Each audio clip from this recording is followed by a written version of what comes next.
today, being the first class, I will give you an introduction about some of the important core concepts like building blocks of Anaplan. What is Anaplan? Which industries use Anaplan? How it would work, right? Okay. So basically, in simple terms, I don't know how much you've seen. So simple terms, Anaplan is a cloud-based planning tool, right? Whatever you do on Excel, you can do it in Anaplan, but Anaplan handles huge data set. In Excel, if you have 1 million records, it will be very slow. Yes. Okay. And if you have multiple worksheets with complex formulas, it tends to become very slow, and it's not feasible. And it's also on-premise Excel. So whatever you do on Excel is local to your machine, to yourself. I can't view it unless and until you share it with me. But Anaplan is on the cloud. Anyone can access it at any time, and it is very dynamic. So we have a model. You are working from your end, doing some changes. Within few seconds, I can see those changes, and even I can start working on top of that. Right. So it is that flexible, dynamic, and there is no restriction in terms of how much data it can handle. 1 million, 2 million, even 5 million data set, it can handle very smoothly. And with even that large data sets, when you make changes to the formula at the back end, it will still fire, and it will still give you dynamic results, right? And one more beauty is that it is one place to update. It gets updated, like wherever it is referenced, everywhere the changes flow in. Okay. Okay. So for example, if you make changes at the list level, the data is used in the module data changes, and if that module is used in a dashboard, the dashboard also reflects those changes. So it's very dynamic. Changes flow in dynamically everywhere throughout that model. Okay. Okay. So basically, Anaplan is a cloud-based planning tool. Like, it's an Excel on steroids, very powerful Excel. That way you can say, right? And some of the important business cases is like for finance industries, Anaplan is used for agile budgeting. Basically, to have a budget plan for in terms of what was the revenue, what is the overall budget, what was the revenue, what is the expenditure, where we are in terms of profit and loss, and how you want to forecast that for next year. That is agile budgeting, right? Financial consolidation, like if you have a lot of Uh, data. uh, can you repeat that agile budgeting once? Yeah, what I'm saying, right? Agile budgeting isn't like you have a total budget, like you are running an organization. You know what is your revenue, you know what is the expenses to get that revenue, right? So there is your revenue, there is expenses, and then you want to find out your profit and loss, right, Okay. for the current year. So with that data, you want to forecast it for next year. Okay. Okay, then you go with agile budgeting. And with this agile budgeting, you see lot of data changes happening, right? Agile methodology, have you heard about agile methodology? Ah, Like, yes, yes. Mm. okay, simple terms to say, right? Agile methodology, like there is a software life cycles, software development life cycle. You have waterfall model, then you have Ah, agile model. There are multiple things. So in waterfall, right, how it works is it happens sequentially. Like any if any project comes, first the requirements will come. You okay. understand the requirements, you then draw which is feasible requirement, then which is not feasible. So then you close out the requirements, right? Those gaps you Okay. close out. Once the requirements is closed, then with those requirements that is feasible, you lay out a design plan. how will Okay. you how will you eventually implement that requirement, right? So you come out with a design document, right? And once you get a sign off on the design, you start building. Okay. So it is a sequential, one step after other. First requirements, then design, then you start with the build. Eventually, once the build is complete, you ask the client or the customer to test that build, whatever you have built, right? So once testing is also done, you eventually go live and deploy that model to the end user. So that is waterfall. Whereas in agile, how it would work is you get the requirements, you try to understand the requirements. At the same time, parallelly, you start with the design.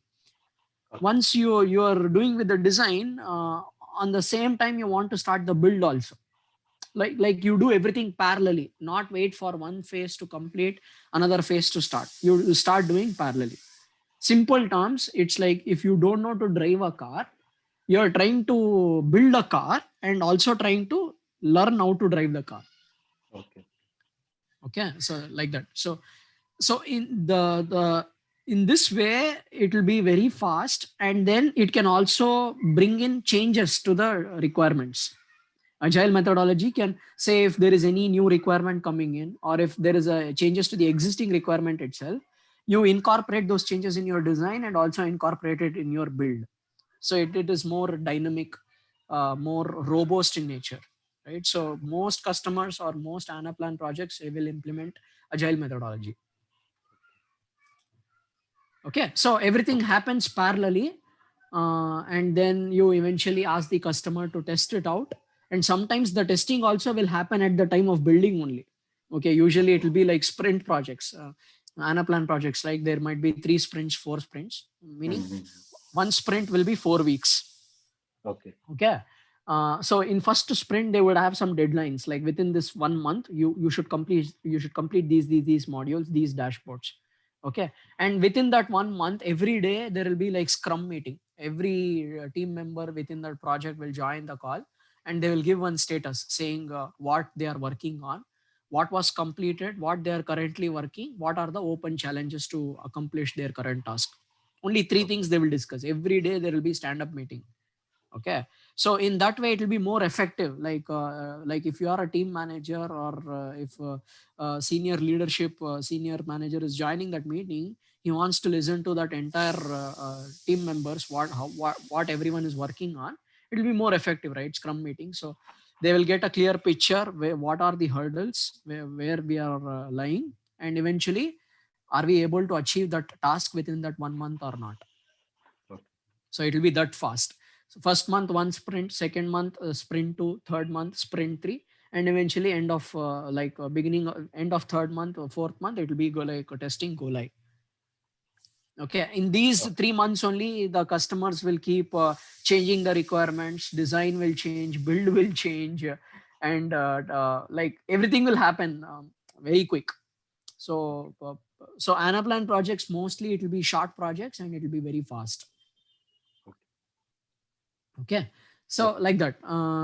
So then you also use it for sales forecasting, right? So sales forecasting, as in say, if you're running a company, you have like 5 products that company manufactures. Okay, and that products is sold across multiple geographies. Okay, Okay. you, based on the current year sales data, you want to forecast the data for the next year, and you also want to ensure you have minimal expenses for that, and eventually result in good profit.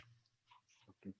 Okay, so for selling anything you will have expenses, right? Like shipping cost, sales rep incentives, distribution, like you'll have to pay to the distributors, and you'll have to give good deals to the customers and things like that, right?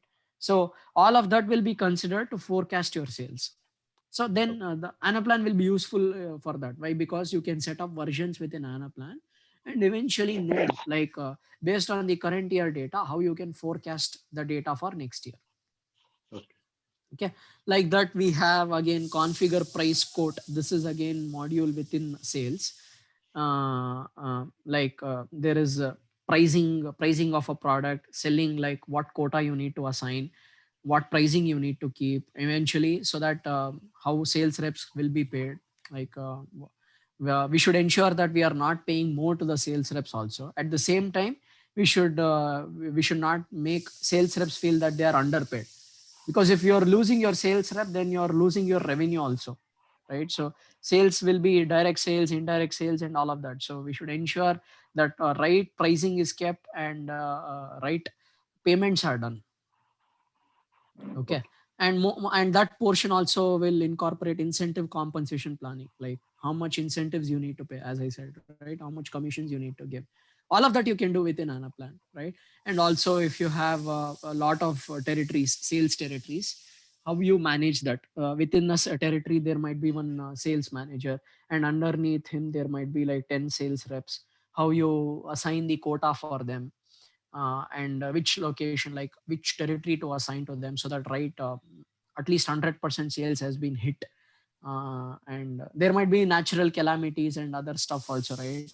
So everything will be considered, but eventually you will get to forecast, and you will know where you are at the end of that year.